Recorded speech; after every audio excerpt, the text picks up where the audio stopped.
And when I hook onto the Wi-Fi, it messes up the phone. Does anybody else have that problem? Hooks onto the Wi-Fi and it makes things worse. Oh, y'all, good morning. I need to try to charge this a little bit. Oh, God. What a day already. Where's my... Oh, God, something's going on with my phone.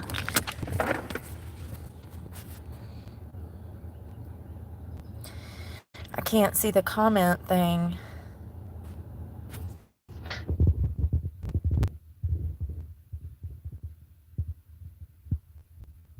See if that works. What in the world? So I've been at the library because I had schoolwork to do, and I went in there and was looking for stuff for content. And so I hopped on the Wi-Fi. Well, I come back out to the car. I cut the phone on to start filming, and it starts glitching because I'm on the Wi-Fi. My phones, and I have 3 different ones, my phones do not work on Wi-Fi. Every time I try to use Wi-Fi, it makes the service worse. I guess it's just me. I guess it's just me that has all these technology problems. It's just me. It's a personal vendetta against me from the devil. Is that what it is? 5G. You know what I mean?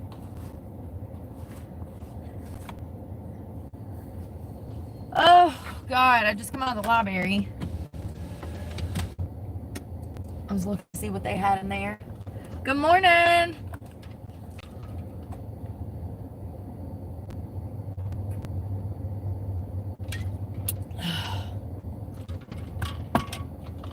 Computer's charging, I can hear it. Ning.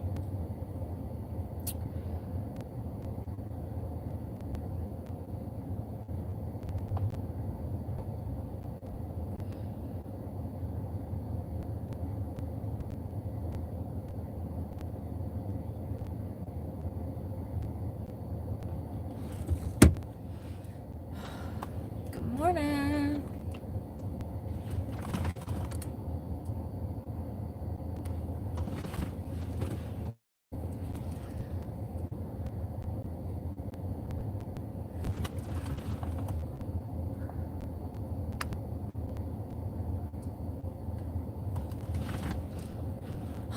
Starting off with the same shit, different day. You see that?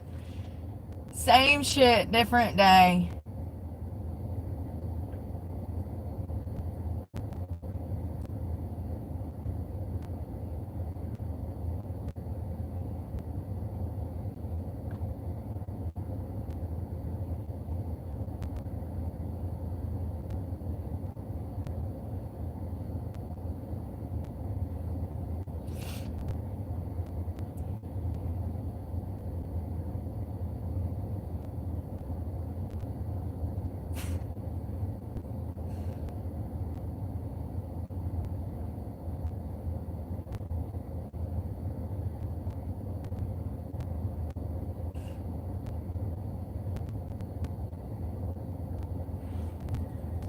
Good morning.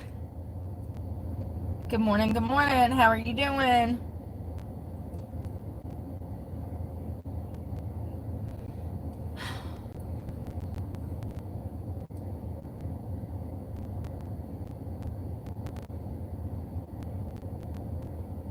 Y'all, that plane crash in India is so sad. Why are these planes falling out of the sky like that? What is going on? I think I would do a better job at aviation than half the pilots up there. What are they doing? 240 something people, I think. Hold on one second. India. I've only saw snippets of it. 240 people aboard the Boeing aircraft. 242 people died in the blink of an eye. In the blink of an eye. I wonder how long it takes a plane to drop from 10,000 feet to the ground. Probably less than a minute. I would be willing to bet probably less than a minute. I mean, and put yourself in that position. You asleep, you got your kid on your lap, your husband sitting next to you. Y'all flying from India to, I don't know where they were going, somewhere important. They flying from India to Indonesia. And all of a sudden, lights start going off, sirens start sounding, a damn mask pops down out the ceiling, and you're in a free fall. I mean, I'm literally getting chill bumps. It's one of the most horrific places to put your mind in their shoes. It's horrific. It's terrifying. You have no control over the situation. You know the plane is barreling towards the ground. It has to be one of the most scariest things. And those poor people, they know. They know. For those that don't know, the ones that don't pass out, they are aware that they're about to die. And I think that's the saddest part, is that they have no control over it. And consciously they're aware of what's taking place, and it's got to be pretty flippin' horrific. And I mean, it's sad. Just like the American Airlines flight that was hit by the Black Hawk helicopter, Rebecca Lobach, she failed to comply with orders from air traffic control, and she drove that Black Hawk right into American Airlines flight, and it killed people. I mean, it's horrific. So this was an Air India flight. It was bound for London, like I said, somewhere important. All 242 people on board are believed to be dead. The Boeing 787,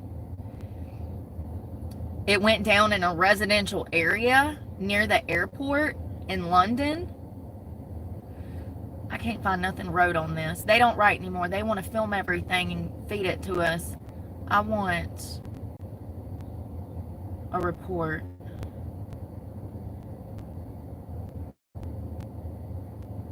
Jesus Christ. So this area that it went down in, it actually burnt everything from the ground up. The buildings and everything else are torched.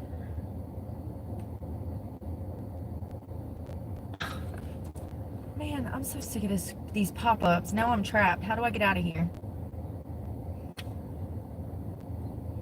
Okay, I gotta close out the whole app.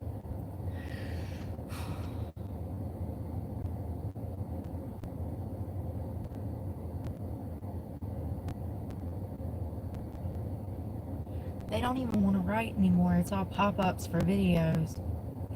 So the flight was bound for London's airport. Police say the plane crashed on Doctors Hostel. More than 200 people dead.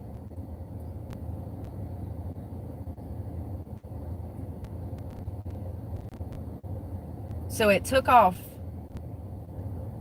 It took off with 240 people on board, and then minutes later, after it took off, it crashed. This has been considered the worst aviation disaster in over a decade across the globe.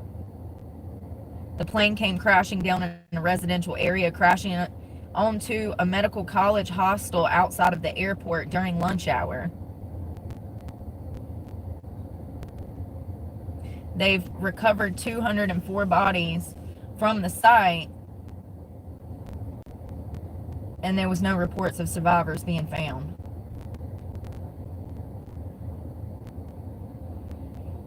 Jesus Christ. So some of the bodies that they found were in the plane, but some of the other bodies they found were civilians that were on the ground when the plane crashed. There's been other casualties because of the way that the plane crashed. It killed civilians that were out doing their daily routine. They were walking to coffee shops. They were about to go into this hostel. There's also other people that were tragically killed. It's not just the ones that were in the plane. And we saw this play out with the medical helicopter that crashed a few months ago. I think it was in Las Vegas, but I could be wrong. And when this medical helicopter crashed, it actually crashed into civilians who were parked in cars. And people, I mean, the jet fuel alone, or the helicopter fuel alone, is enough to ignite a huge fire.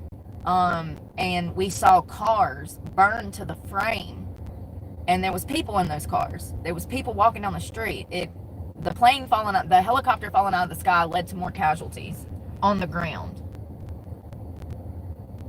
Relatives have been asked to give DNA samples to identify their loved ones.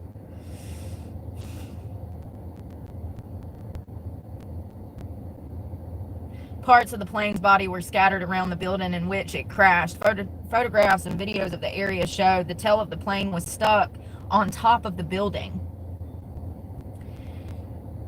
The plane crashed on top of the dining area of state-run BJ Medical College hostel, killing many medical students as well. Jesus Christ. Could you imagine being a parent? You think your kid is tucked away in a college hostel at medical school, and a damn freaking Boeing 787 falls out of the fucking sky and kills them. I mean, it's so extremely that's pretty crazy. It's crazy. So it also killed medical students in India. I wonder how many people altogether. Are we talking so there was 442 on the plane, and then we talking maybe another half dozen people? We talking a few people, or are we talking dozens of people? I don't know. Oh, here we go. The passengers include 217 adults, 11 children, 2 infants, 169 were Indian nationals, 53 were Britons, 7 Portuguese, and 1 Canadian. And that sounds oh, I see. It's a 787-8 Dreamliner.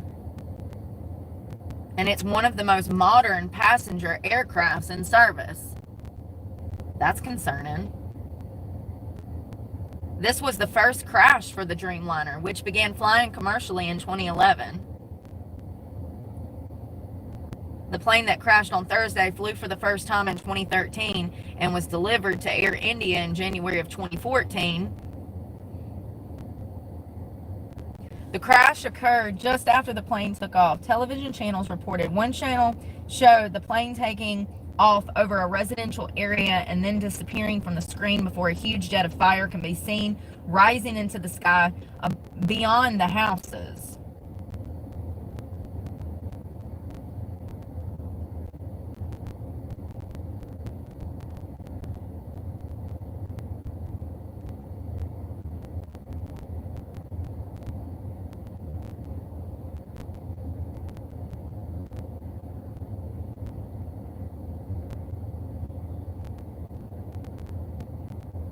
So the plane departed at 1:39 p.m. from runway 23. It gave a mayday call signaling an emergency, but thereafter there was no response from the aircraft.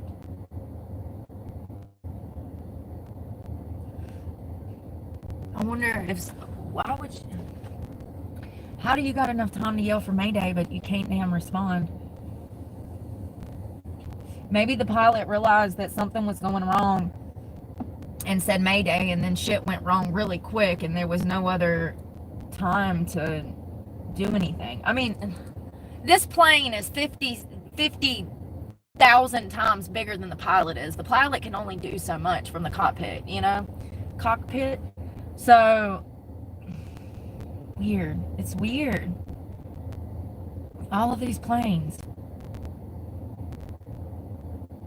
So of course they'll probably get the black box, and they'll also check what's left of the plane. They'll probably see if he had engine failure, if there was, I don't know what can make a plane go down. Let's see. What could make a plane go down? An airliner. The only thing I know of is engine failure.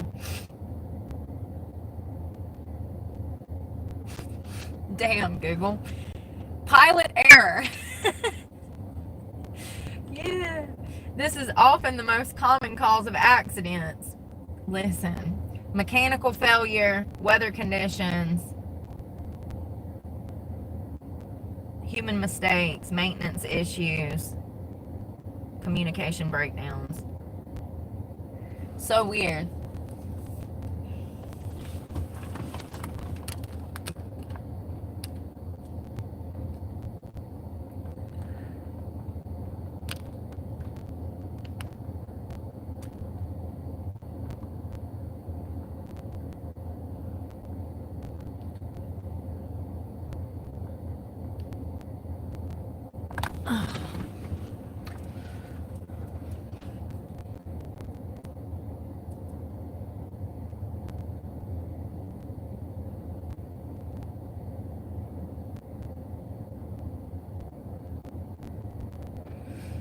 So it's probably going to take a few days or weeks for them to tell us what happened.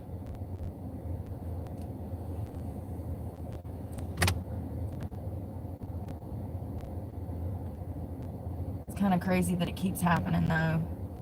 You would think with all of the plane mishaps we've had in the past couple of weeks that,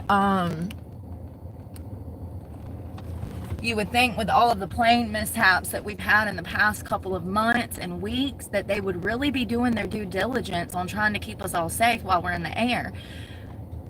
Call me crazy. But it seems like they're doing the damn opposite. It seems like these situations are amplifying. They're becoming more common. We have planes backing into each other on runways. That's done happen a half a dozen times in the past 6 months. I know that they're extremely understaffed. We were learning about air traffic control and how extremely understaffed they are. That is, if we're going to have planes in the sky, we need to hire more air traffic controllers. It's part of the safety mechanism that helps the whole system run properly. There's probably a reason these planes are falling out of the sky, and it's probably because all systems are down, in my opinion. You know, we don't even have the people in positions that we're supposed to have them to even take those planes off the ground. We're completely understaffed when it comes to pilots, flight attendants, the insides of the airports, air traffic control. All systems are down, and in my opinion, this is what's leading to these accidents. I don't know what happened in India. It seems like they yelled out for Mayday, and then the plane immediately went down. It'll probably take them a few weeks at the most to figure out what happened. It took months for them to figure out that Rebecca Lobach flew a Black Hawk helicopter into the American Airlines flight, and thank God for them being honest about that, because they're honest about nothing right and left, and they both have their motives for covering up the dirt that they do. It's really concerning, and I would not recommend flying to anyone unless you absolutely have to right now, because these accidents are becoming more common, clearly across the globe, you know? Yeah, clearly across the globe.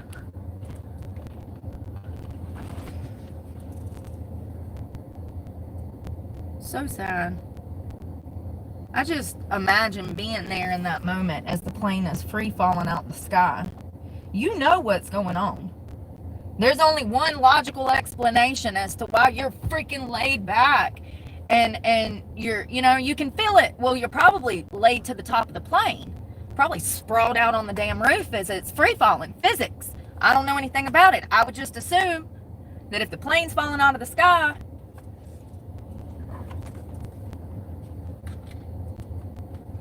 then you're not going to be in a seat. And you're going to know what's happening. It's horrific to think about and even put yourself in those shoes, but I can. Yo, I was doing some digging more on the Emily Pike story last night, and I found a whole article that was talking about, so for those that don't know who Emily Pike was a 14-year-old girl. She was part of a tribe out west. They found her dismembered and dead in the woods. She was staying in a group home called the Mesa, M-E-S-A group home. The reason I officially found out why she was in a group home. Let me tell you, she was in a group home because she had reported not one R word, but 2 different R words. I think the craziest part of this is that we actually have the prosecutor stating the U.S. Attorney General's office said that Emily Pike's sexual assault case was never submitted for review. So here we have authorities who had custody of a child that they had stolen from her family because she was assaulted twice. She made a report of these assaults, and here the the U.S. attorney is saying, oh, we dropped the ball on this. This is crazy.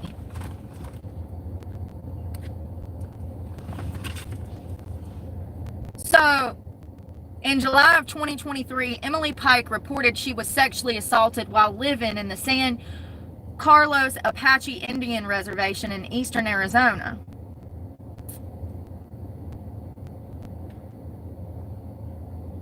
And this sexual assault took place months before, 18 months before she was placed in the Mesa home. So this is really what started Emily being taken by the state from her mother and then placed in a group home. She was taken because she was raped twice. Both of these offenders lived on the tribe reservation, and instead of charging these two men with sexual assault of a child, they put Emily in a home to get her off of the reservation, in my opinion. So instead of leaving a child on the reservation to continue to be sexually assaulted, they punished her even further instead of arresting the perpetrators that did this to her. Now, let me just remind you, this was a 14-year-old child, and the first sexual assault took place when she was 13. She reported both of these incidents, at which time she was removed from the tribe and stuck in a foster home. Well, it was a group home. So the poor child went through 2 traumatic events, had no one to turn to. She finally confided in the sheriff's office, which, by the way, sent the Fish and Game Ward out to interview her. They didn't even send a police officer that was accredited to take a report. They sent the Fish and Game Warden out to take these reports. And then when they found out how bad the problem was, they yoked her out of her home and put her in a foster home to separate her from the tribe. So instead of addressing the problem, which was the 2 perverts that sexually assaulted her, they turned a blind eye and they removed the victim out of the situation to re-victimize her through foster care. You got it? You got the picture? Because I've got a clear fucking picture and I'm pissed. This is ridiculous. This is how sexual predators stay in these communities and re-offend over and over and over. Fun fact, the average sexual predator has 13 victims. That's the average. That's the average. 13 victims per perpetrator. And I can assure you that anyone that would escalate to R-wording a 13-year-old child, it's not the first time they've done it, honey. I can assure you this is not an isolated incident. These 2 men, in my opinion, that assaulted Emily were being protected not only by the tribe, but the police and local authorities in Arizona. These men had probably had multiple reports of this behavior, and the cops probably covered it up then too, because that's what they did in Emily's case. And history has a way of repeating itself. It sounds like local authorities knew that there was a huge issue with child sex crimes, molestation, and rape on these reservations, and instead of addressing the problem, arresting the perpetrators, they brush everything under the rug and they remove the children and put them in foster homes. It is really crazy. It's so sad because Emily had no one in her corner. No one. Her own mother's doing drugs, her grandmother's far away, her uncle's trying to be an advocate, but his hands are tied because the state has custody of her, half-ass. They're still trying to say they didn't have custody of her. I can assure you that they wouldn't have been able to place her in that Mesa home if they did not have some form of fucking custody. It's crazy. The whole case is crazy, and she actually reported 2 sexual assaults, and I just want to be clear that it's my belief that they removed her from the Indian reservation because they didn't want to address the problem of sex crimes on these tribal reservations. And the U.S. Attorney's Office clearly states that her sexual assault cases were never submitted for review. So how would that happen? I'll tell you how that happened. The officer that went at the Fish and Game Warden that went to talk to Emily, he never submitted the paperwork. It got swept under the rug because he didn't do his due diligence to bring this to everybody's attention by submitting the proper paperwork. It's that simple. And it just goes to show that they were trying to cover this up, in my opinion. You go out, you literally give this child the runaround as she is trying to report these sexual assaults, and then you never put in the paperwork, and so it's never properly investigated because of that. Listen, I don't know who this Fish and Game Warden is, but we need to be looking at him as a suspect, because I'm here to tell you, he's up to no good. He's probably been covering for perverts for years. The sheriff had to have knew because otherwise a regular officer would have went out there. The sheriff is the one that sent the fish and game warden out there to take this police report. So why would the sheriff not send an officer that can do this the right way? Because he's in on it. Because he's covering up. Because he's crooked. Because he's corrupt. He knows that sexual assault against women and children are taking place on that reservation. He also knows the statistics. Well, he's a sheriff. We would assume that he knows the statistics, right? On how many indigenous women are being murdered across this country. Surely he knows the stats, right? Do you see what I'm saying, though? Why would the sheriff give this child the runaround unless he was in on it? That's actually the only reason that he would give her the runaround, is that either A, he's being paid off, B, he knew about the abuse and he's protecting somebody, C, he's trying to live with blinders on so that there's not more problems in the community, D, he doesn't want to do his damn job and arrest these perpetrators. Listen, there's no in between. There's no in between. It's not sheer laziness. There's something corrupt going on there, 100%. So he needs to be in jail, whoever he is. And she reported 2 sexual assaults before going in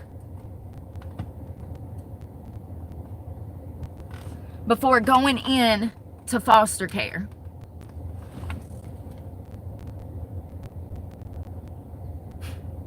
New details about the Arizona teen's prior victimization uncovered as murder investigation continues.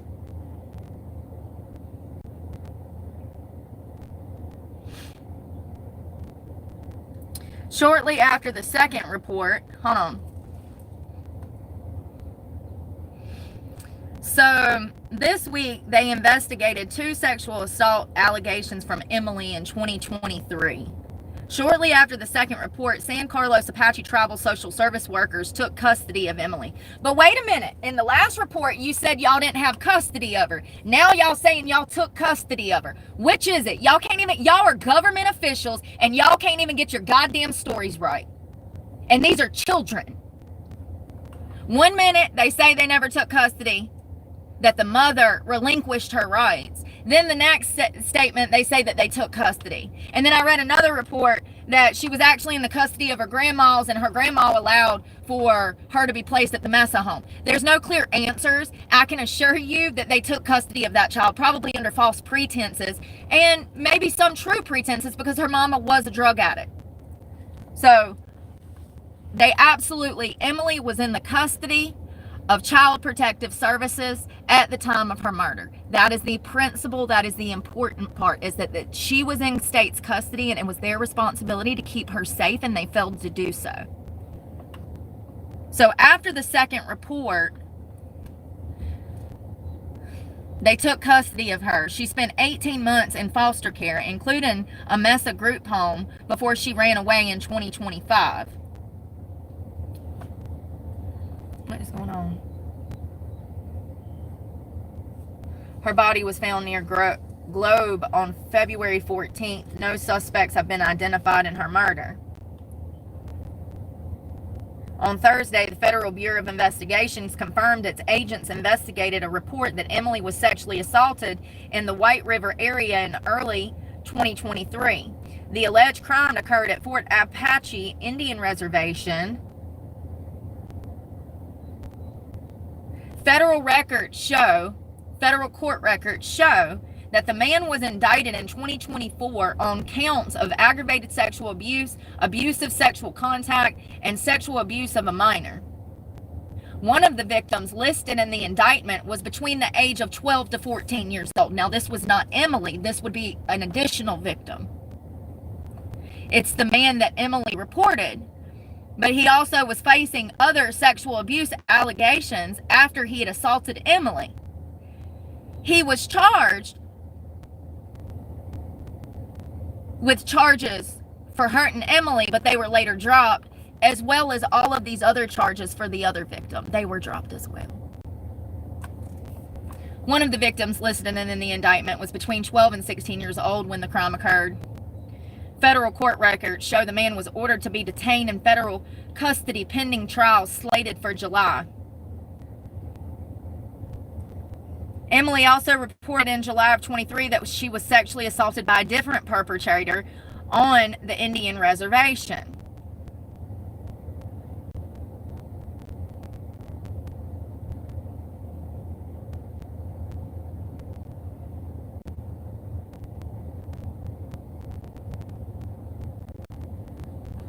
A spokesperson for the U.S. Attorney's Office in Phoenix told ABC 15 the July 2023 case was never, quote, submitted to her office for review. No criminal charges were ever filed. No, but she was re-punished and re-victimized by being taken away from her home and placed in a different home where they were probably abusing her some more. Because that's how that works.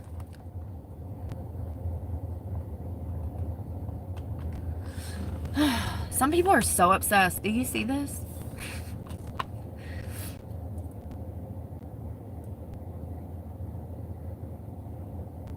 Yeah, it's just so frustrating because I don't understand why they let those guys go. I mean, I do. It's politics. It's native land politics. That's why they let them go. 100%. Good morning.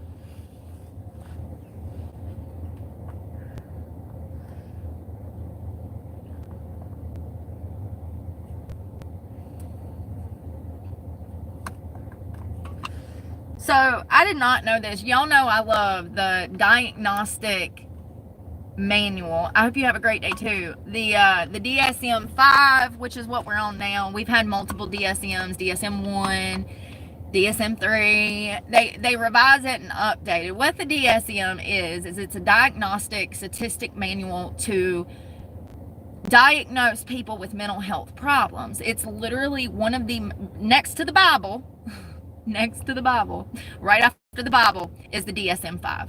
It is literally one of the most important medical books that is revised every so often that we have. And it has all of these mental health disorders in it, any and everything that you could ever think of, some things that you don't even think of. And that's what I want to talk about, because I talk about voyeurism all the time and how this problem with voyeurism is getting worse in society. And then last night I got to doing some research on the matter, because I know I had told you guys that people like Ted Bundy, John Wayne Gacy, Jeffrey Dahmer, they all started with voyeuristic practices. And as it just so happens, there's actually a medical diagnosis for this behavior. And so I did a deep dive on it last night, and it's crazy. The Diagnostic and Statistic Manual of Mental Disorders, the 5th edition, provides diagnostic criteria for voyeuristic disorder. Voyeuristic disorder. So this is a mental health condition, mainly in men. We do have cases of women being this way, but it's mainly men. It is a mental health disorder where they like to spy for sexual gratification on unassuming victims. People, like I said, Ted Bundy, he actually was very meticulous in his voyeurism. He would watch people for hours upon hours. The victims that he wanted to subdue, torture, and murder, he would watch them sometimes for days. He would go out in his car and he would sit where he knew the victim was going to be coming in from school or maybe driving home from work. He would follow her and watch her, or he would post up in a public place and he would watch her until he decided to murder her. It's been said that Ted did this to most of his victims. He would be watching from afar and then it escalates. Thank you so much. Thank you, Void. You're filling my void this morning. Thank you. So he would watch these women from afar, and then he would make a plan based off of their behavioral patterns, how to abduct, torture, rape, and kill them.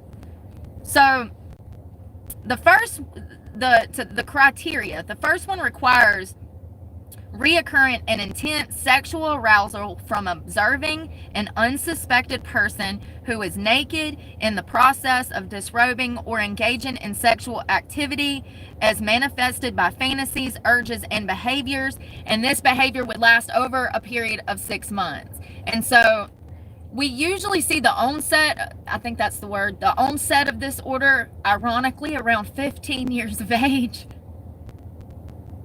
Sometimes it's crazy how I know things without knowing things. I always talk about this. I talk about the psychological problems in teenage boys.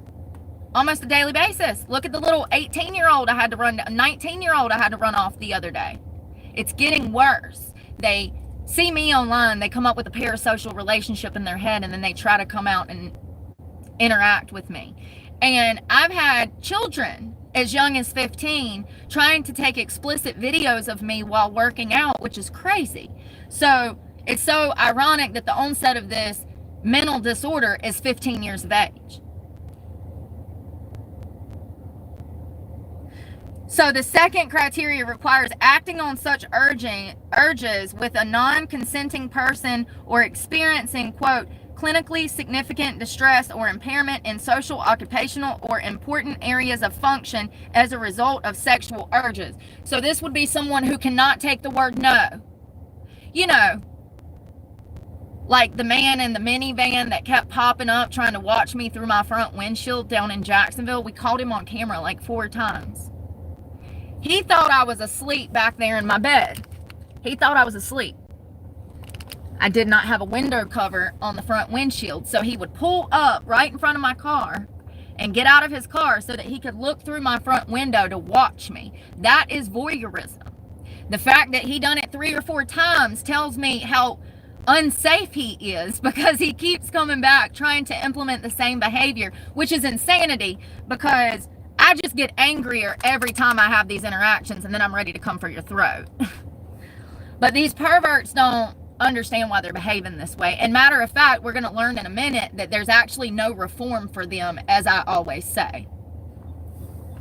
The third criteria requires that a person experiencing the requisite arousal and the acting on the experienced urges to be at least 18 years of age. So it's saying that they cannot diagnose someone with voyeurism disorder until around 18 years of age, like bipolar disorder and some other schizophrenia. I think you have to be like 18 for them to diagnose that. So, and I might be wrong about that. So the recognizing that sexual curiosity is common during adolescence and puberty. In terms of gender-related diagnostic issues, voyeuristic disorder is described as dangerous. Hold on one second.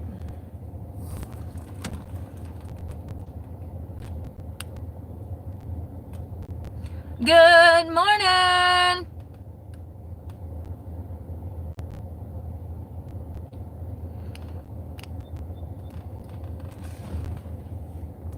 Once voyeurism behaviors take place, they typically do not stop. Over time, it may become the main form of sexual gratification for the voyeur. The course of voyeurism tends to be chronic. So this is a chronic psychological mental health issue that these mainly men are implementing in society. And it usually can stem from, we're going to talk about that in a second, but they usually experience something or witness something that they should not be witnessing or seeing. Ironically, there's certain people that hated their mothers, like Ted Bundy, I do believe. There's a lot of serial killers that have this disdain for women, and it shows in their crimes. There's attachment issues that lead to this psychopathic behavior, the sexual predator that they become. It usually has to do with a lack of parental guidance, a lack of attachment, proper bonding. We talk about RAD over here all the time. Little boys have RAD too, which is reactive attachment disorder. It's where their parents do not bond with them, and it causes them to become a psychopath. Ted Bundy was one of those people. He had huge attachment issues, and it escalated into rape and torture and murder. And he started out with voyeurism, and even when he made it to the point of killing women, he still enjoyed the act of voyeurism. It was like foreplay for him before he would kill a victim. He would go out and watch them for hours, sometimes days. And this course of voyeurism tends to be chronic. This is not something that goes away. And the reason for this is that most patients that suffer with voyeurism disorder are completely incapable of even acknowledging that they have a problem with spying on people, and that there's sexual gratification that comes with the spying upon people who are unassuming. They're incapable admitting that they have a problem, just like pedophiles. And unfortunately, they fall into the category as pedophiles. They absolutely do. These are sexual predators that will and can escalate in crimes. You know another one that was like this? D'Angelo, the Golden State Killer. I can't remember his first name. He was also a voyeur. He started out peeking through blinds when he was 13 years old, 14 years old. He would go creep around the neighborhood and watch girls. Ted Bundy started off the same way. He would go out in the middle of the night and creep on his neighbors. Pay attention, y'all. This ain't no joke. These problems are getting worse. I have to deal with voyeurs almost every single day. Almost every single day. The prognosis for eliminating voyeurisms tends to be poor because individuals with this disorder typically have no desire to change their patterns of behavior. So perverts want to be perverts. Since voyeurism involves non-consenting partners, it is against the law in many jurisdictions. The possibility of embarrassment may deter some individuals. That's not been my experience. And it says, once voyeurism behaviors start, they do not stop. They typically do not stop. Over time, it may become the main form of sexual gratification for the voyeur. The course of voyeurism tends to be chronic. The onset for the disorder is, onset. I tried. The onset for the disorder is normally before the age of 15 years old. Some studies have shown that men express voyeuristic tendencies more often than women, but the disorder is not unique to males. The prevalence rate of this abnormality is not known. Some research suggests that people in the U.S. are showing more voyeuristic characteristics due to the increase in reality television shows being aired. Yes. Social media platforms, dating apps, reality TV, it's all added to the problem. Porn. Men are much more likely to be diagnosed with voyeurism than women. There does not seem to be any differences with cultural presentation of voyeurism. However, the social nature of the prohibited activity, it appears to be an important factor in the sexual arousal pertaining to voyeurism. Voyeurs tend to harbor feelings of inadequacy and to lack social and sexual skills. How do I know it? Like, I knew all of this before I did a deep dive, but I thought I knew something, you know? And now it's like, whoa, this is crazy. So, there's actually 8 different paraphilic disorders. These are sexual psychological disorders, and matter of fact, there used to be more than this, but because of political reasons, things like homosexuality was taken out of the DSM. They have done studies on homosexuality, and there's a 77% chance that it is environmental why these people become pathological. There's only a 33% chance that it's biological, that gay people become gay people. There is a 77% chance that gay people are gay because of environmental reasons, the environment that they grow up in. And that's the truth. You can fact check me on that. It's crazy that homosexuality was taken out of the DSM because of political reasons, just like they tried to take out body dysmorphia and all of these other mental health issues that we had years of research on. So there's actually more paraphilic disorders, but they've taken them out for political reasons, is my point. So the DSM-5, the 8 paraphilic, I can't say it, disorders are voyeuristic disorder, exhibitionist disorder, sexual masochism, sexual sadism disorder, pedophile disorder, fetish disorder, and transvestite disorder. So there's a psychological reason for why people would be behaving this way, and also there's a psychological reason why gay people are gay, and that's been proven over 100 years ago, but research has been forgotten because of political reasons.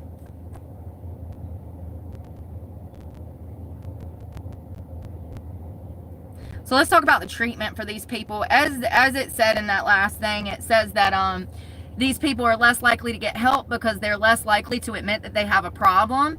And that's been my experience. A lot of these voyeurs, because they haven't been busted, they don't have the shame that comes along with it. If they are shamed from the start, then it deters the behavior. But if they're allowed to be perverts in the wild, then the behaviors escalate into sex crimes.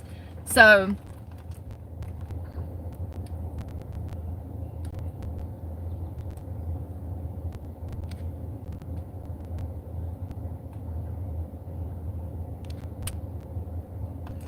yep, and all those homosexuals that were having homosexual sex are now burning in hell. God is clear in his word.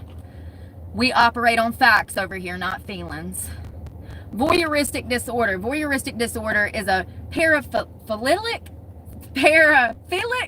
disorder. There's several such disorders with referring to sexual interest. So this category of mental health disorders is all sexually based. And there's a psychological reason why they're attracted to who they're attracted to, or what they're attracted to, or the way that they reach gratification. Sexual interests, preferences, fantasies, urges, and behaviors outside the norm. These are considered symptoms of a disorder if they're acted upon in ways that have potential to cause distress or harm to oneself or victims, especially non-consensual others. The individual normally experiences sexual arousal when spying intentionally on unexpecting people. The person being watched may be naked. As we said before, these people are actually referred to as like peeping toms. I'm sure if you grew up when I did, you know what a peeping tom is. No specific cause has been determined for voyeuristic disorder. However, certain risk factors tend to coincide with the person becoming a voyeur, including substance abuse. I'm always talking about them creepy meth heads. Sexual abuse and being hypersexualized. Some experts suggest that given the opportunity, many people have voyeuristic tendencies but are afraid to admit it or get caught.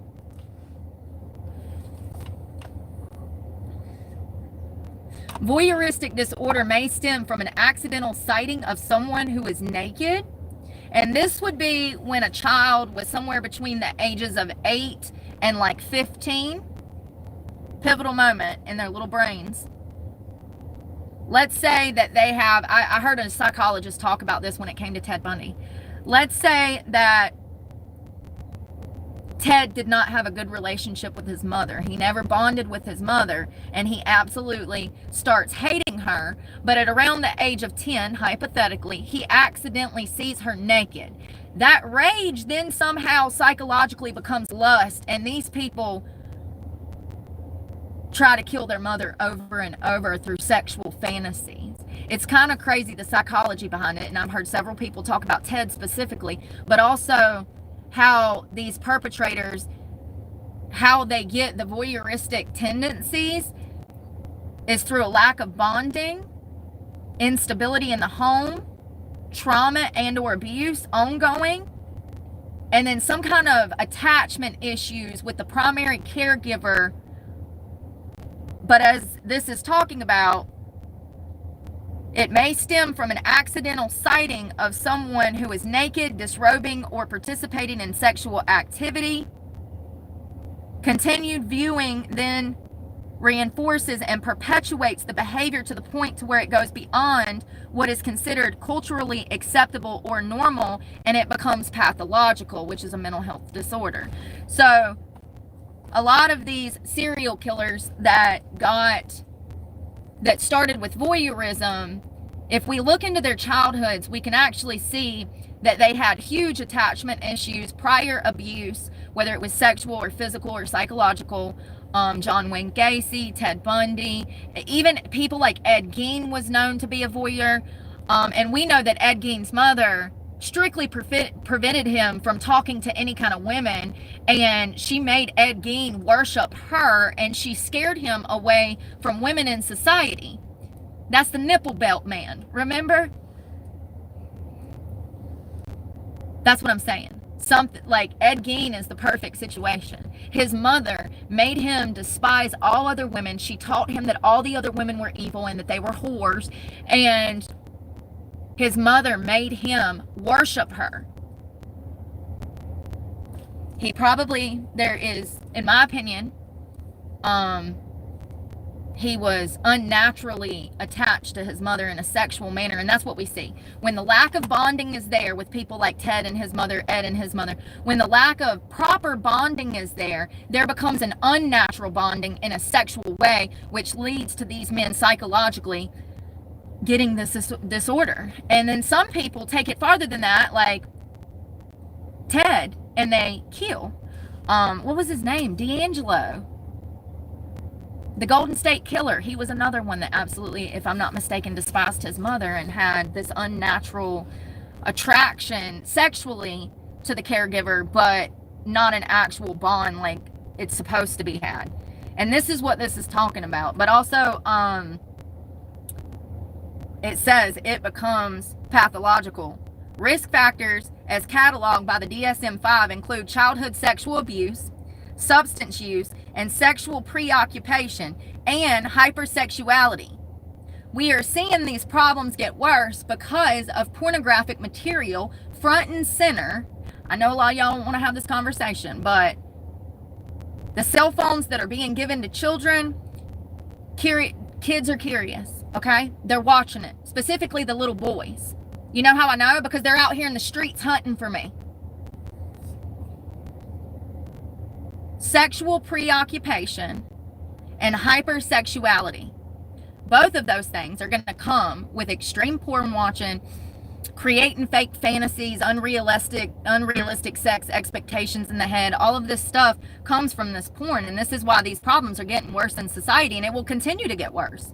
It's been a problem for decades. I didn't know that this was even in the DSM-5. There's a name. There's a psychological, pathological reason for why these people are behaving this way. The individual normally experiences sexual arousal when spying intentionally on unsuspected people. So weird.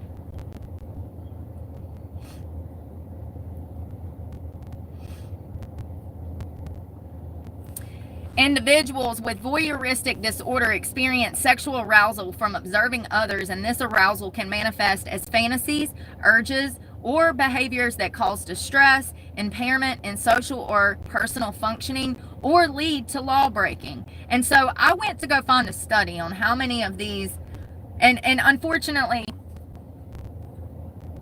we don't even know, like, we can't even get a baseline for how many of these perpetrators are out here suffering from voyeuristic tendencies or disorder, because as the article said, they never come forward. It's literally the last group of people that will admit that they were wrong. It's just like a rapist or a pedophile. I never harmed that child. That child came on to me. You know how they do. So it's the same thing when it comes. This is still a sexual predator. So it's the same thing. They will deny and lie, and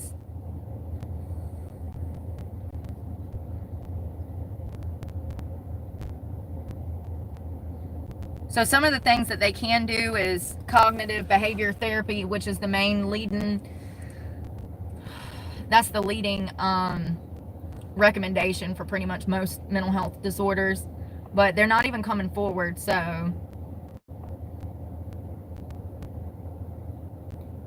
So some of the things that experts believe that peeping toms can serve as a training ground for serial killers. You don't say.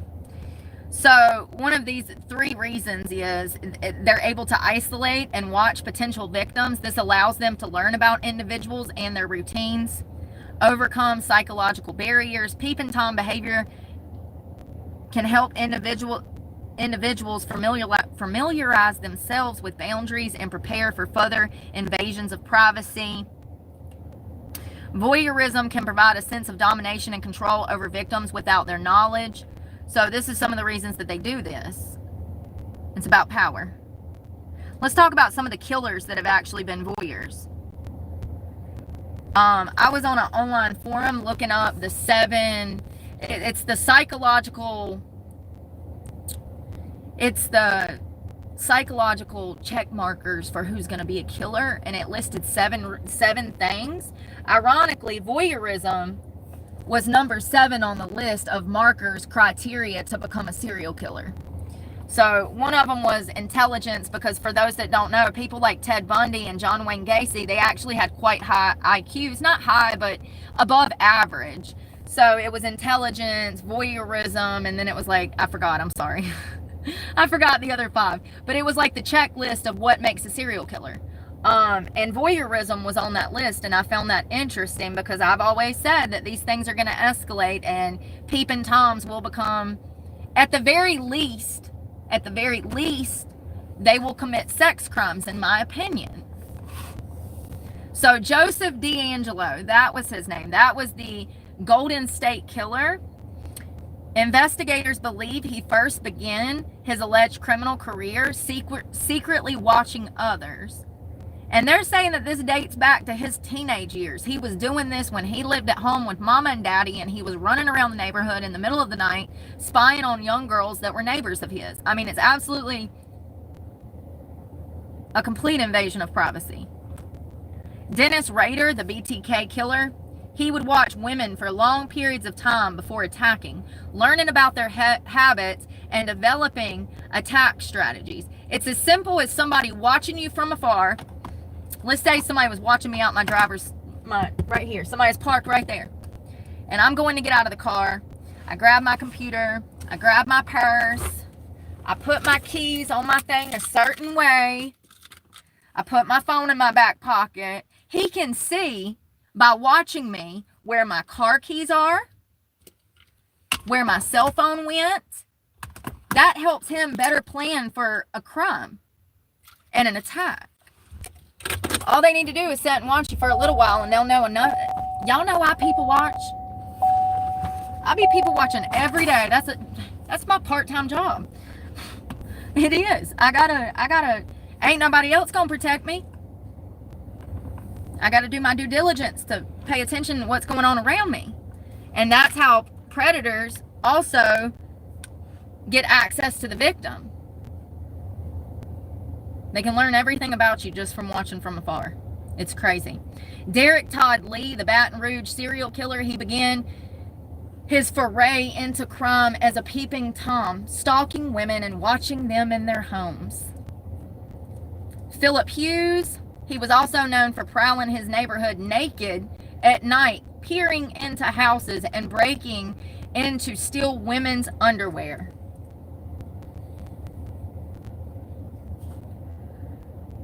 Timothy Wayne, Karjcir, at age 13, he became a peeping Tom and exposed himself in public, later escalating to rape and murder. Jason Scott, videos found at his home showed he was an extreme peeping Tom who stole car keys and cars.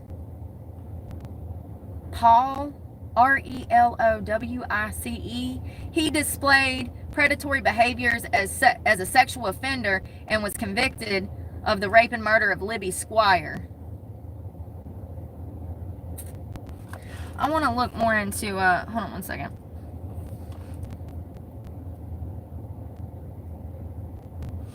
Here we go.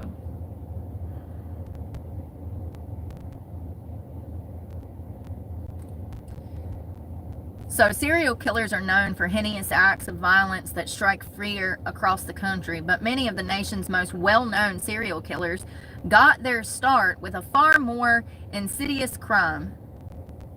Insidious? Listen, roll with it, okay? Investigators say that Ted Bundy suspected Golden State Killer Joseph D'Angelo and Dennis Rader, known as BTK, all honed their criminal skills as peeping Tom during their teen years and early adult years. Other killers such as Derek Todd Lee and Philip Hughes were also known for peeping on unexpected victims.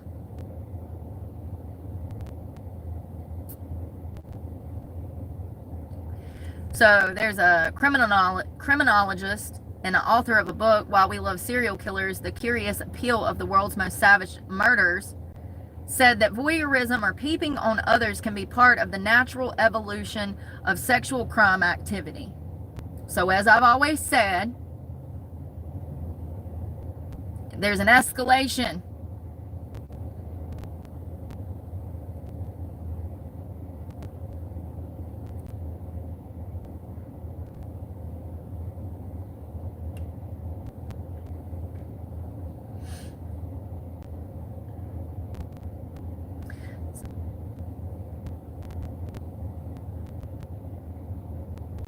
So they're talking about it starts with the peeping Tom watching someone from outside their home without their knowledge, or escalating to more serious crimes such as going into the house while no one's home and stealing underwear, or they find other items that they find sexually arousing. Investigators say that they believe D'Angelo, who was arrested in 2018 for 13 murders, he began his alleged criminal career watching others.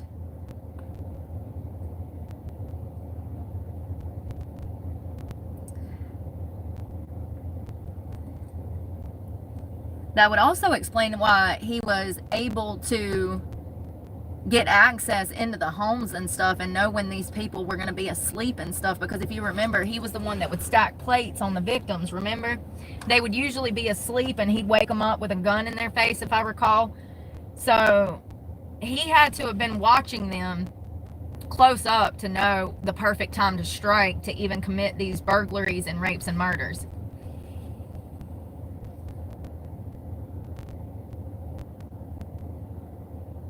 Derek Lee Todd, a charismatic Louisiana resident suspected of killing at least 7 women during his reign of terror, began his foray into crimes as a peeping Tom. Former neighbor Eddie Berry told the Times in 2003 that Lee was caught peering into women's windows as an early teen. So everybody knew he was peeping, but nobody knew why. And nobody did nothing about it. No one called the police, though, she says. I guess people thought he was being curious and he would grow out of it eventually. And that's why Brooke's talking about it this morning, because this is not something they grow out of. This is something they evolve into and they carry with them into adulthood. And it needs to be talked about more, because this behavior doesn't go away. This is a psychological, pathological issue that's not just going to go away.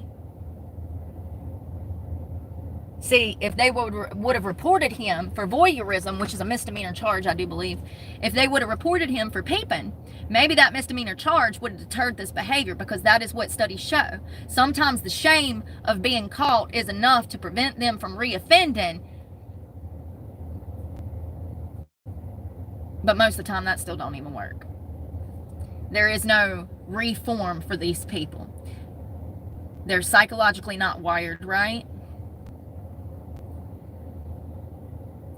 Later, Lee would be arrested on peeping Tom charges, including an occasion in '99 where he waited outside a woman's bush before following her inside of her apartment uninvited.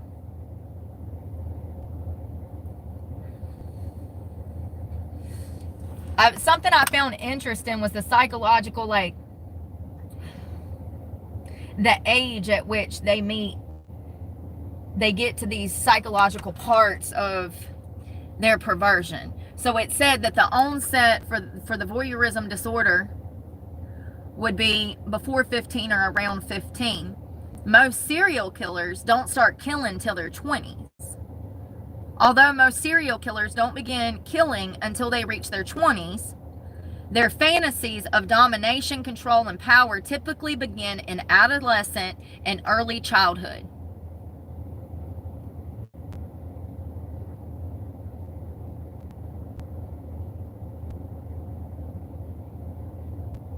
I always thought that perverts were born perverts, but after researching this, I'm starting to see that there's a psychological traumatic reason, or even if it's just not being able to bond with caregivers, it's enough to psychologically stop early childhood development and toss these children into sexual fantasies and urges that lead them down a dangerous path. I used to think that perverts were born perverts, and now learning about this, I'm starting to see that there is a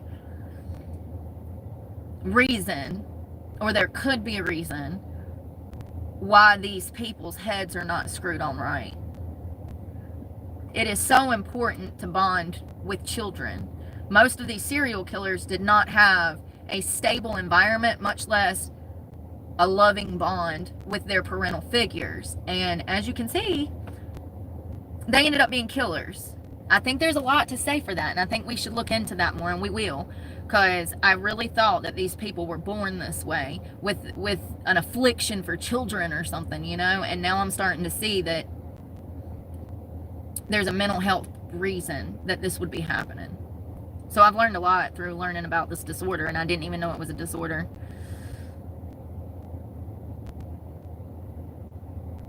Oh. So the BTK killer admitted to some woman that he was a pen pal with in prison. He began watching women long before he ever committed his 10 heinous murders in Wichita, Kansas. Wichita, Kansas. So BTK himself has admitted that he began watching women years before he started killing. And it is true. So the onset of these behaviors, voyeurism disorder, is going to be before 15 or by 15, and then it will amp up by their 20s, and they're committing sex crimes and or rape and murder, which is crazy. And not all, but when you go to find out how many, there's no numbers. So that's concerning.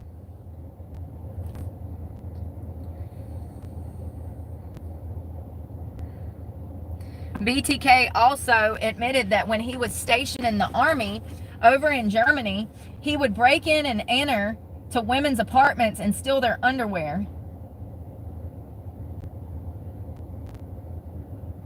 So creepy. Investigators believe that D'Angelo may have also prowled the streets naked during the series of crimes often attributed to the East Area rapists. According to blah, blah, blah, victims in the first and third attacks reported that their attacker was naked from the waist down. Predators may also be M-wording while peering in the windows of homes,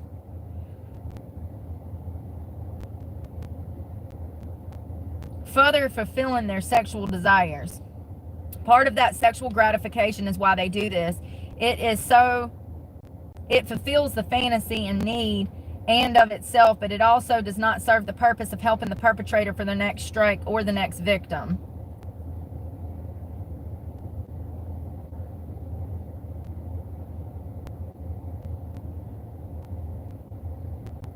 Really creepy, but apparently more common than I thought.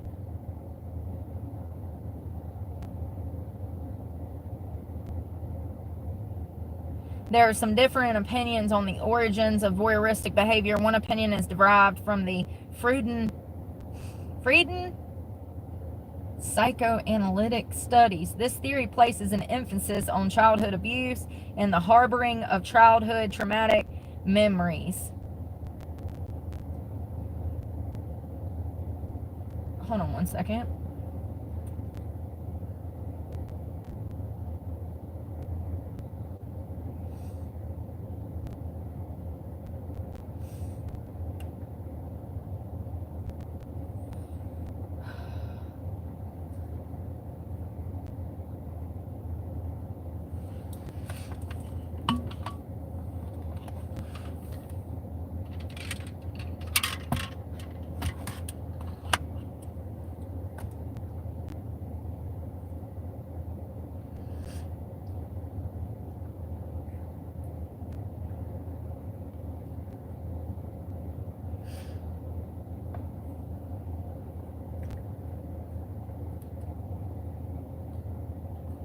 So here we go. I'm just going to show you what I mean when I talk about how these types of people are built psychologically. So we'll just do Ted Bundy, for instance. Ted Bundy was born Theodore Robert Cowell to Eleanor Louise Cowell. His biological father's identity has never been confirmed. You know, ironically, the lack of a male figure in the home is also responsible for a lot of men becoming homosexual. It's kind of crazy. The lack of both parental figures, the mother and the father, it is necessary for early childhood development for the child to have both parties present. And if the lack of those relationships are built, like if those relationships are, the lack of those relationships being built psychologically impacts the child. And studies have shown that a lot of homosexual men actually had a lack of parental figure, male figure in their life. And Ted also had no father. His father was non-existent, and he didn't even know who his father was. So he would have been raised by a single mother. And hold on one second. So Louise claimed that she met a war veteran named Jack Worthington, who abandoned her soon after she became pregnant. Census records revealed that several men by the name of Jack Worthington and Lloyd Marshall lived near Louise when Bundy was conceived.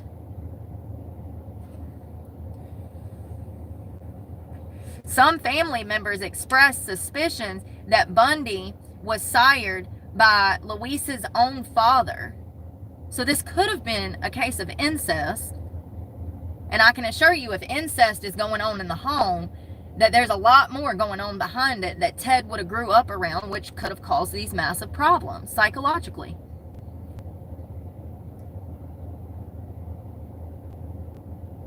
So some woman named Dorothy Lewis claimed that she received a sample of Bundy's blood, and that the DNA that they tested had confirmed he was not the product of incest. But he still didn't know his father. He's being raised by a single mother. And actually, he was raised by his maternal grandparents. There we go. Boom. So he never bonded with his mother. He never bonded with his father. The first 3 years of his life, Bundy lived in the Roxborough neighborhood of Philadelphia with his maternal grandparents. Boom. And a psychopath, a sexual sadist, was made.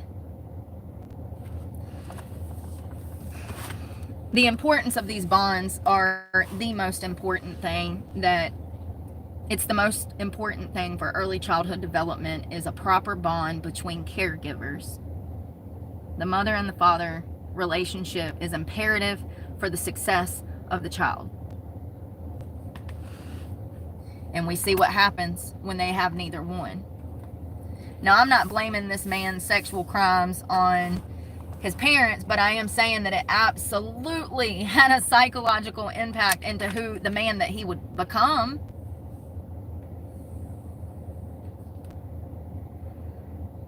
The couple raised him as their son to avoid the social stigma accompanied by childbirth outside of wedlock at the time.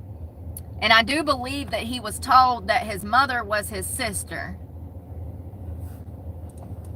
I have a little experience of this kind of family clusterfuck myself. My older brother, they didn't even tell me was my older brother until I was like 10 or something. It's extremely dangerous and wrong to lie to a child and tell that child that someone else is their mother or someone is their sister when that's their mother. That does extreme psychological damage to the child. You are telling the child that no one is to be trusted. You're the first person to betray that child by lying to it. We definitely need to crack into that, because there has to be a stat somewhere that talks about how detrimental it is to a child's early childhood development to lie to them about family situations. There has to be a study somewhere. So parents were his parents and that his mother was his oldest sister. Ooh, chill bumps.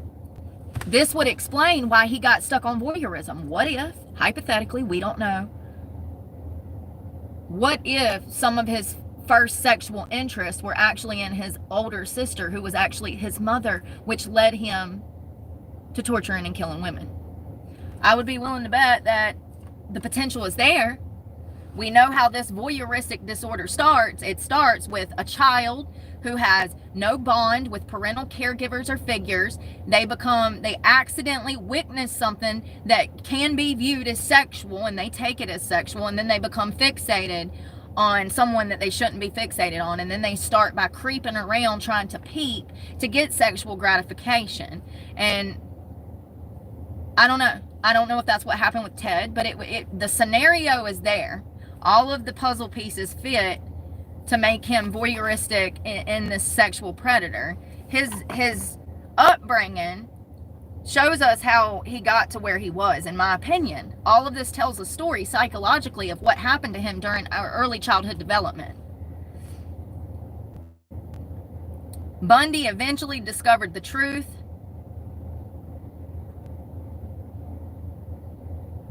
Somehow he got a copy of his birth certificate.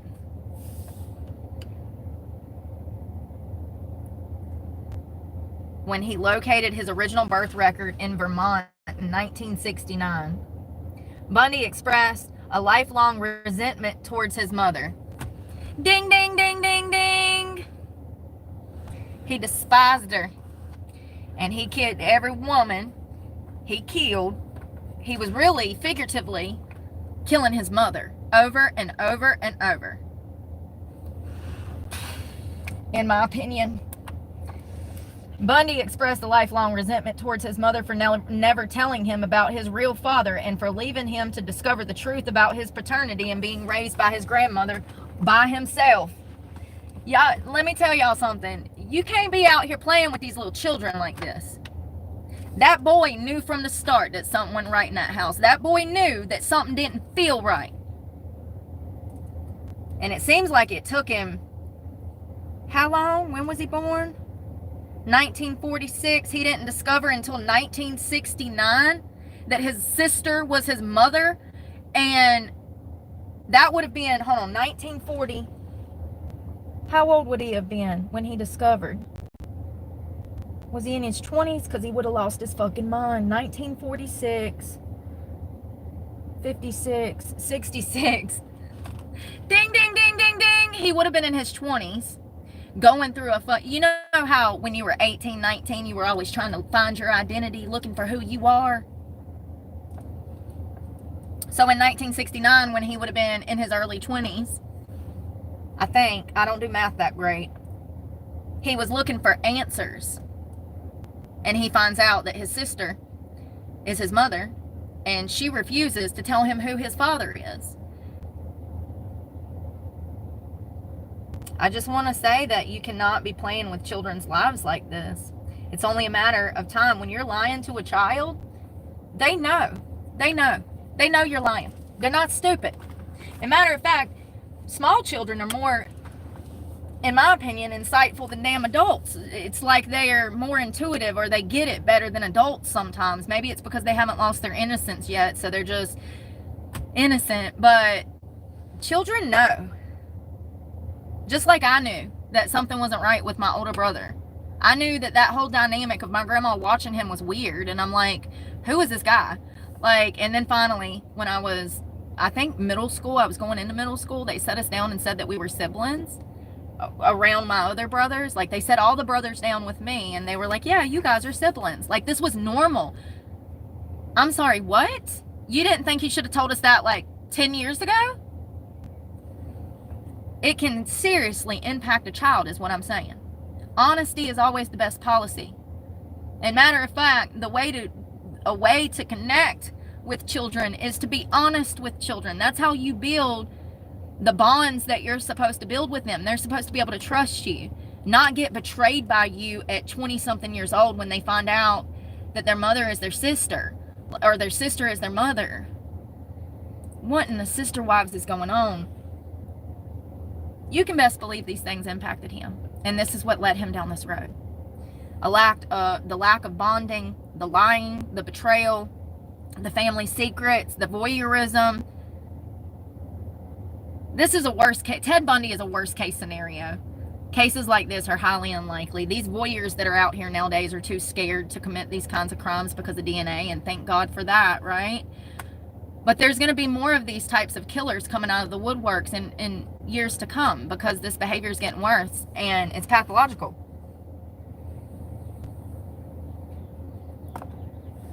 It's also reports that the grandparents of Ted Bundy, his grandfather, there's reports that They remember Samuel was his name.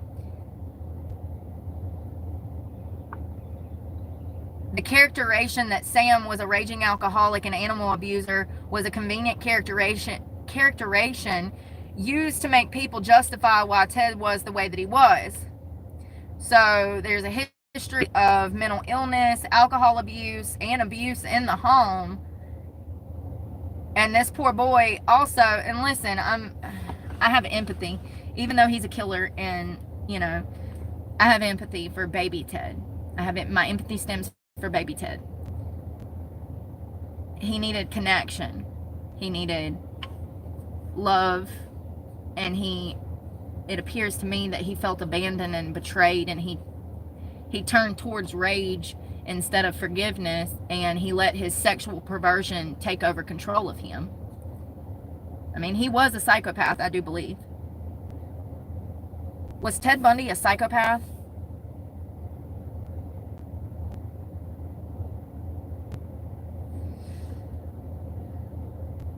Oh my God, here we go, Google.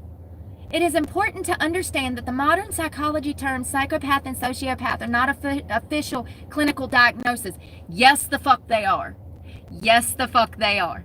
They are, you can be clinically diagnosed as a psychopath or a sociopath.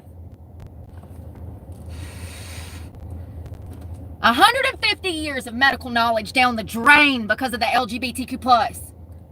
Makes me so mad. Google is saying that they would classify these people as antisocial personality disorder, which is a whole different category from psychopath and sociopath. There is absolutely a way to get clinically diagnosed with all of these disorders. Google is bought and paid for by the left. The left does not want to acknowledge the past 150 years of medical research that we have done on these psychological issues, because a lot of these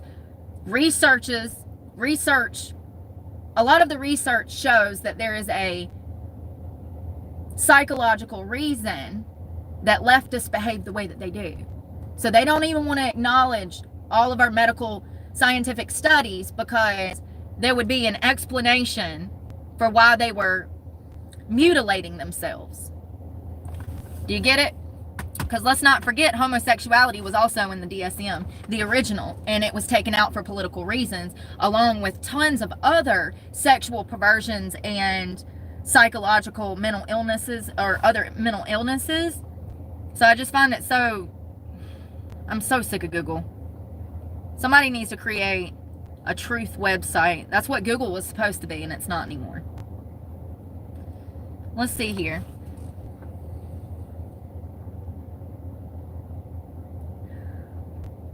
I thought that they deemed him a psychopath. Yes, he was. He was a psychopath. So, yeah, there's no reform for that either. You can't reform a psychopath. They lack the conscience to acknowledge that they're harming people. You'll never win with a psychopath. Very interesting stuff. And as the DSM-5 said, most of the time, this voyeuristic disorder is not even diagnosed, because the perpetrator will not even make it that far. They would need a psychological assessment to even get the ball rolling to see if they were suffering from voyeuristic disorder, but most of them refuse any kind of inpatient or outpatient help. Even after they're busted and charged and put on probation, they're still out in the streets peeping. It's become a massive problem. I wish that I had some crime statistics on it, because you know that I went to look, but unfortunately it is one of the most least reported crimes there is.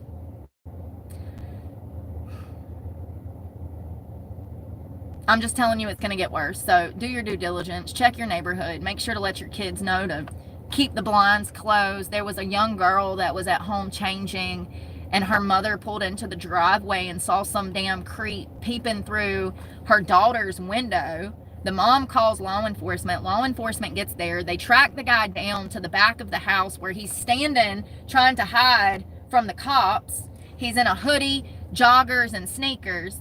And he takes off over this fence. He goes running through the neighborhood, and the cops can't get a pin on him. They can't pin him down. He's running so fast, they can't find him.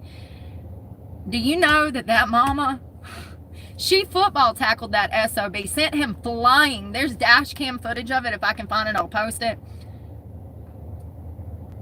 Mama Bear wasn't playing. Mama Bear come out of nowhere like a defensive lineman and took his ass down to the ground. She's shouting at him. She's like, "You pervert, you ever come back to my house?" Da da da da da da. The cops took him to jail for voyeurism. He was charged with a misdemeanor. But you can best believe that next time he'll just come in the cloak of night. This was in broad daylight. So next time he'll go at nighttime where nobody can see him. See, that's what happens when these kinds of perpetrators are busted, because they receive no help inside of the court system. The court system doesn't even recognize that this is a major issue in this country. Just like the rape of women and children, sex trafficking. Yeah, they're starting to kind of wake up now because we have a few Republicans in power, but they don't really care. They really don't. Time and time again, victims of crimes like this, whether it's actual sexual assault, rape, molestation, voyeurism, intrusion of privacy, stalking, time after time, all these perpetrators do is they doctor their craft around the crimes they've already committed. Like if they've been busted, like I said, if they got busted during the day, well then they'll switch it up and just go at night. All they do is doctor the way that they commit these crimes, and they receive no help from psychologists, clinical, a judge, a prosecutor. They get no help in the court system. Yeah, they might slap them with a year of probation, but they're not getting any active help for the perversion that they are carrying around with them, trying to implement. They get no help. Sex crimes, in my opinion, sex crimes is one of the least cared about crimes that we have in this country. You know, so many women have been stalked and went to cops and say, "Hey, I'm being stalked," and they don't want to do anything. That is a sex crime, by the way. Stalking is a sex crime. 100%. 100%. Not all cases, but most cases. When we're seeing this type of perversion with voyeurism disorder, there's a sexual gratification component, and it's a sex crime. It'd be different if it was like me and you dating and I broke up with you and then you're trying to come and find me. That's a little different. You're trying to come and find me because you love me in your mind, or I've told you to leave me alone, and so that's different. But when we're talking about voyeuristic disorder, those are sex crimes. That is a sexual perversion. It is listed in the DSM, and I'm glad that I know more about it, because it's everything that I already knew to be true. Now I just like got confirmation. Like I say things a lot and I feel like they're right, but sometimes I'm kind of going on a limb. So I'm glad that I did my research on this, because I was right about everything I've ever said about this type of behavior. And yeah, when looking up how many of these people are going to become sexual predators, there's no numbers on that. No numbers. Also, I looked up, they have stats for people who have committed sex crimes, and they have like re-victimization numbers. I dug into how many sex offenders admitted that they were voyeurs, and there's no number on that.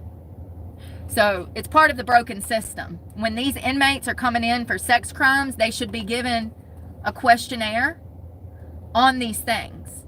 You know, do you like to spy on people? Is that what led you to kidnapping this woman? You know, why these things aren't asked through the DOC, it's very telling that they don't care about these sex crimes, because if they did, they would be doing their own studies, their own investigation into why these things are getting so much worse, but they don't even care to do that. It's all about money. It's all about money. Very interesting stuff. Ted Bundy, BTK, Golden State Killer. They all started off in their teen years being voyeurs.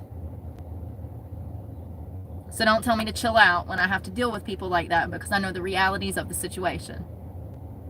And no one should ever feel unsafe. No one deserves to feel unsafe. You know what I mean? Especially in your home where you're expecting to have some privacy. And this is my home. So, yeah, no one should ever feel unsafe. Yeah, definitely a lot of crazy people out there. Definitely.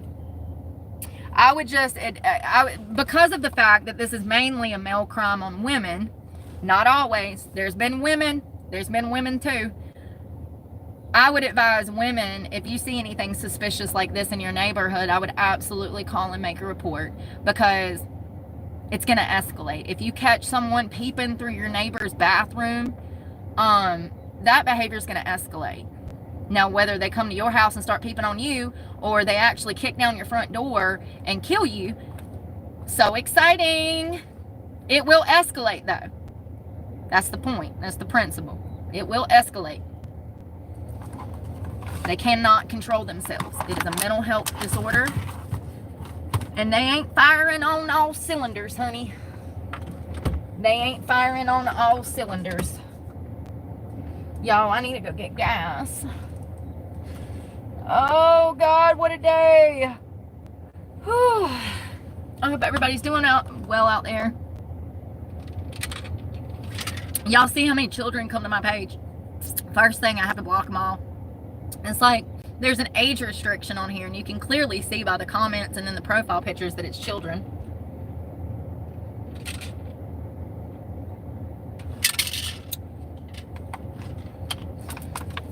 I wonder how many years it'll take to outlaw cell phones. How long do y'all think it'll take? I think it'll be another 10 to 15 years before they completely outlaw anyone under the age of maybe 16 to have a phone. That's what needs to take place. 100%. No child under the age of 15 or 16 even needs a damn cell phone. What do they need a phone for? When they old enough to get a job, how about then they can get a phone? Because they'll need it. There's gonna come a day in this country where cell phone use under a certain age is illegal because it's psychologically damaging. It disrupts early childhood development. It causes mental health disorders in children. It sets unrealistic beauty standards in little girls. There's gonna come a day where cell phones are outlawed for children. I'll make sure of it. It's ridiculous. I just cannot believe that we are here at this point in society. I go on my For You page and there's underage children dancing all over the internet. And it's like, whoa, wait a minute. I don't think that they can even have a channel by law because you have to be 13 and these are little 6-year-olds. It's like, whoa, who is running this? The parents. The parents, that's who. They're exploiting their children. That's child abuse. 100%. It's just crazy. I hope we get there someday because... No. Y'all, I done broke the new glasses. Because it's disturbing. Even at night. Have y'all ever noticed? You woke up one night and you couldn't get back to sleep and it's like 2 a.m. and so you decide to go on your YouTube shorts. And you're scrolling. You watching cooking videos. You watching little... I don't even know. Let's see what comes up on my For You. So sensory issues. You're sitting here, workout videos.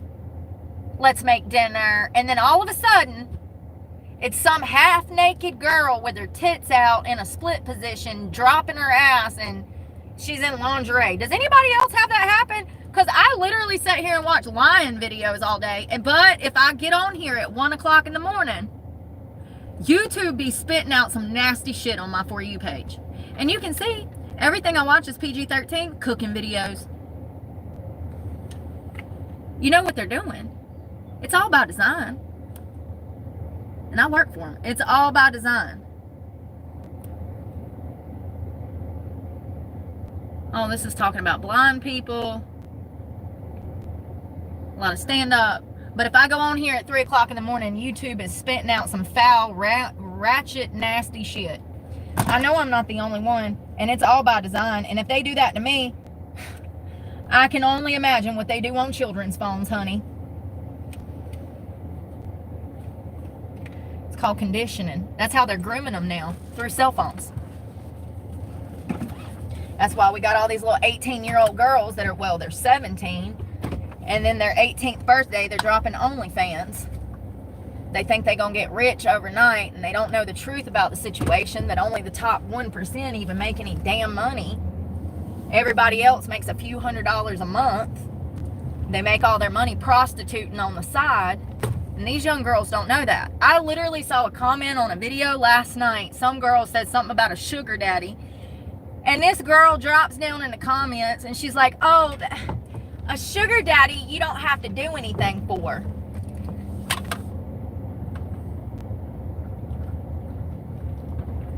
You see how they think? It's concerning and dangerous. Extremely dangerous. So these children, teenage girls, were in the comments of a post talking about the difference between a sugar daddy and a prostitute. It's crazy. It's absolutely crazy. And talking about how they were going to find sugar daddies, not realizing that they would have to be a prostitute in order to even have a sugar daddy. Because in their minds, if they had a sugar daddy, then they wouldn't have to give him any sugar.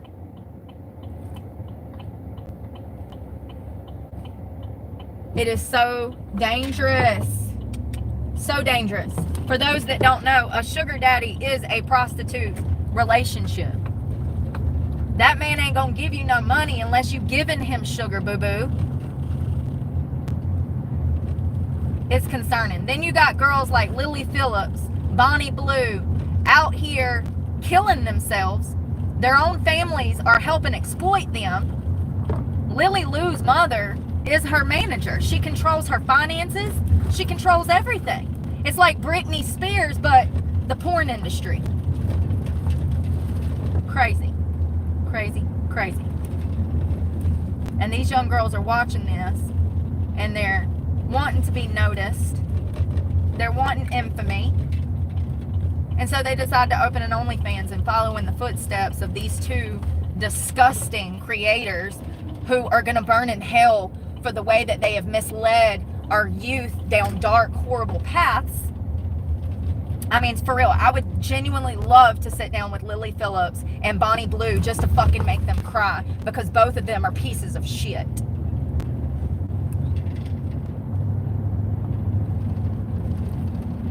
How many men did Lily have sex with before she broke down in tears? Remember that? A woman that is happy that she allowed all of these men to violate her body would not then break down and cry the moment she's asked, so how did it go? What did she do? She broke down and cried like a baby. Remember? I do. Young girls can't see through the buffoonery. You and I saw it for what it was. That poor girl's hurting, figuratively and literally and metaphorically, and she was not happy about what she'd done, which is what led her to crying. She was embarrassed. She was mortified.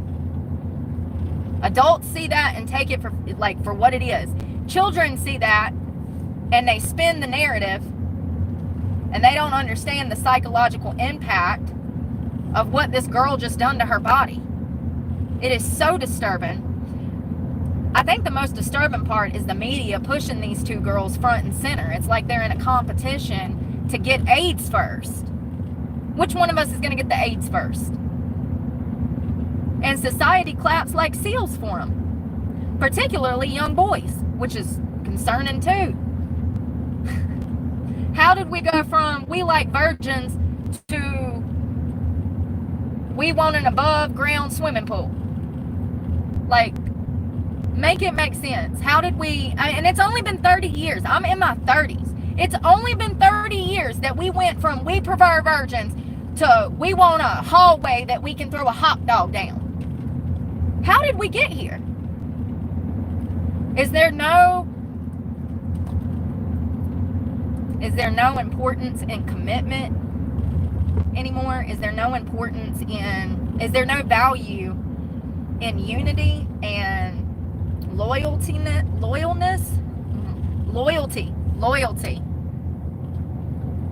It's really crazy. It's disturbing.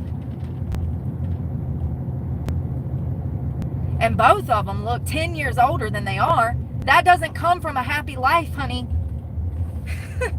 That comes from extreme amounts of stress, drug abuse, and physical torture, sexual abuse, because that's what it is. I want to be clear. I want to be very fucking clear. Lily Phillips and Bonnie Blue are being abused. I know that they're willing to be abused, but part of them is not even psychologically old enough or intellectually inclined enough to realize the long-term effects of their behavior. They think it's cute because they're still 20 years old. They'll see it in a few years. They'll see it in a few years. It's already starting to show physically on them. They look my age. I'm almost 40, and both of them bitches look older than me. Make it make sense. That's not a happy life. They might sit over there and smile when they're going on little shopping trips, when they're taking little trips around the world to go get fucked by more men and abused by more men. They might make it look glamorous, but there is nothing glamorous about killing yourself, disrespecting yourself, and allowing people to sexually abuse you. It is going to take a toll. I wonder which one's going to end up dead, because there's a 50-50 chance that one of them is going to end up dead. Statistically speaking, one of them will end up dead. So I wonder which one it'll be. We'll roll this back in 3 or 4 years when they find one of their bodies. It is my belief that both of those girls are probably, Bonnie Blue particularly, I think she's on drugs. That's just my opinion, and I'm allowed to have that. I think she's on opiates. Both of those girls are going down dark, dangerous paths. And statistically speaking, one of them's going to end up dead. I don't know which one. I don't know which one. I just know the numbers, I know the stats, I know the facts. And it's not good. And you know, the media, society, social media, all of these people are to blame for this problem. And it's only going to get worse. We thought Mia Khalifa was bad. Bonnie Blue said, bitch, hold my beer. It's disgusting. That room where Lily Phillips had her first meetup, which, by the way, can I just say, thank you.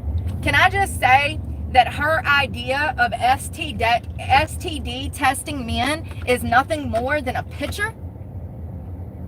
That girl's probably done got every disease under the sun, because she had no way to verifiably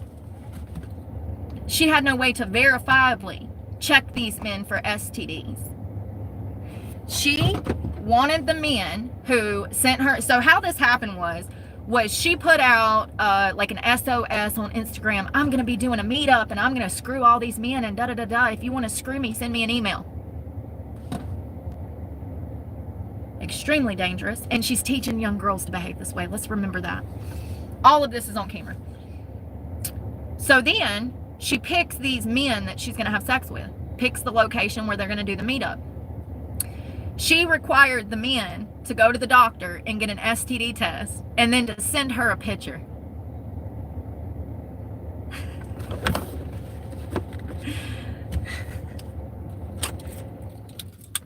Can you believe that? That was it. For those that don't know, that is literally, she should have just not even tested anybody. That's a waste of time. That's not proper testing. All of that effort to obtain these screenshots of clear STD tests, it's invalid. The only way that they would be valid is if the test was done hours before, a day before, all of these people were going to meet up to be sexually active. See, all of those people that had those STD tests, there was weeks, if not days, in between the time that they would meet Bonnie Blue, and most of those men were having sex with other partners before they showed up to bone Bonnie Blue.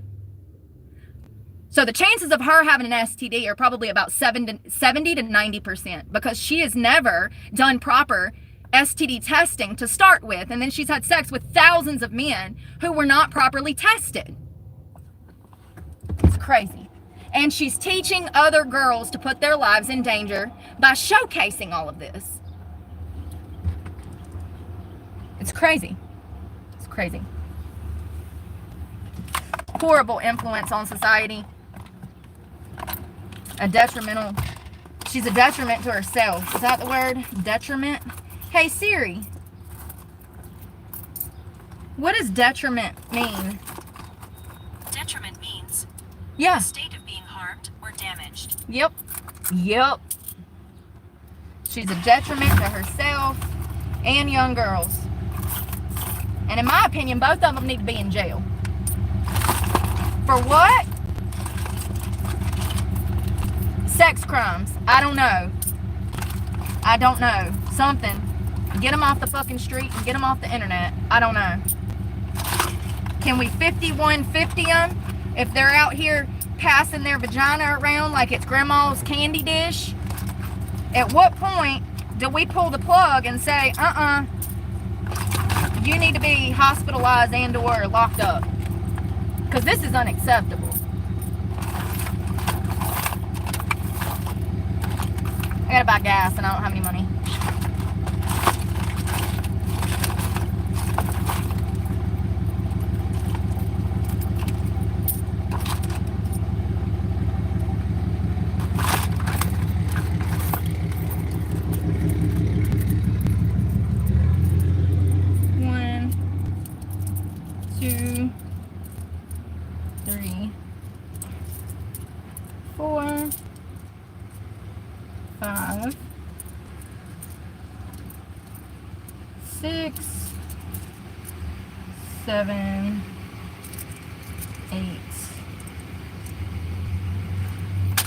Alright, let me go put this in. 1, 2, 3,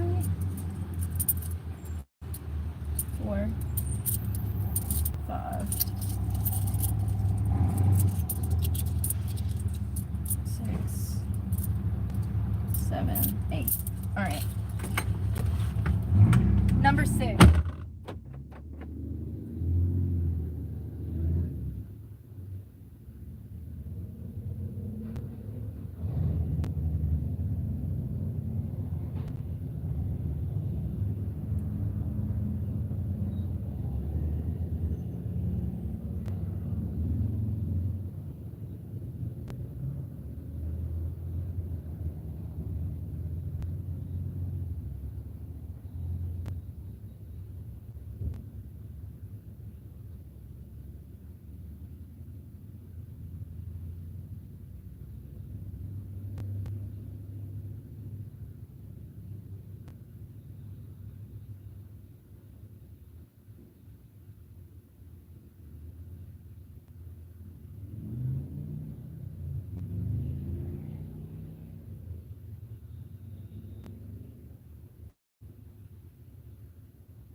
Some of y'all are so naive.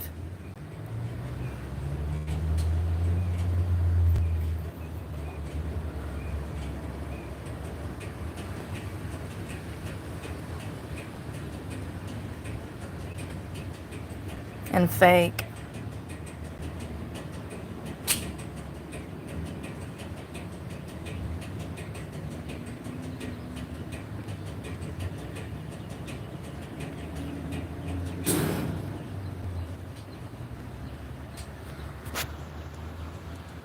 Damn.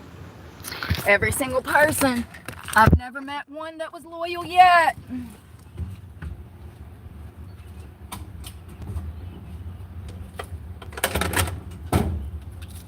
You see how all I care about is important issues and people keep coming back trying to stir the pot and start drama? I'm not dealing with it. I'll block every motherfucker on earth before I put up with the childish, immature drama. Some people need to grow the fuck up. It's sad. It's extremely sad that this many people are that fake. Never have I ever. Never have I ever. If I'm in your fucking corner, I will literally kill somebody for you.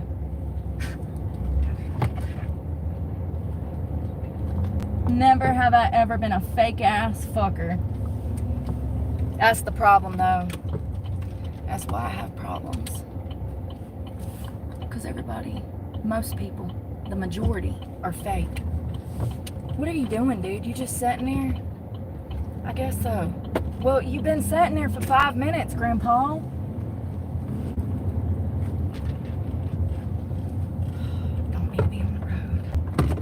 Don't need to be on the road.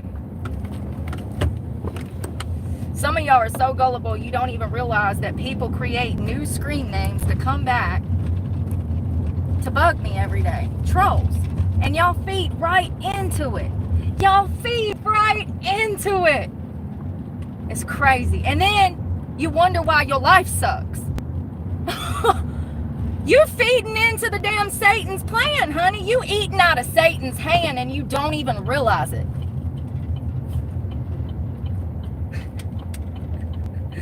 Oh, God, what a sad world.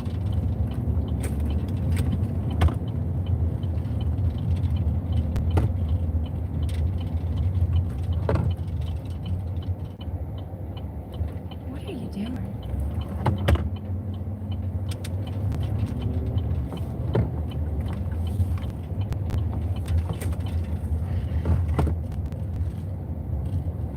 Playing right into it.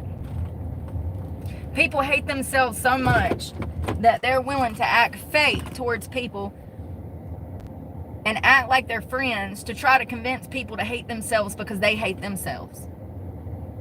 It's crazy. Absolutely crazy. Anyways, yeah, I love you guys and we'll talk soon and I hope y'all have a good day. Nothing new over here. Same drama, same people trying to stir the pot instead of trying to help me survive, you know? Nobody wants to see me smile. Everybody wants to see me destroyed. Everybody wants to see me upset. It's really sad. It goes to show how much people in society despise themselves. I love you guys. Have a great day. Don't take it personal. When people treat you like that and people show up in your life to start drama, just know it's because they hate themselves. I love y'all. Pray for me. God knows I need it. And I am praying for you guys. Thank you. Bye.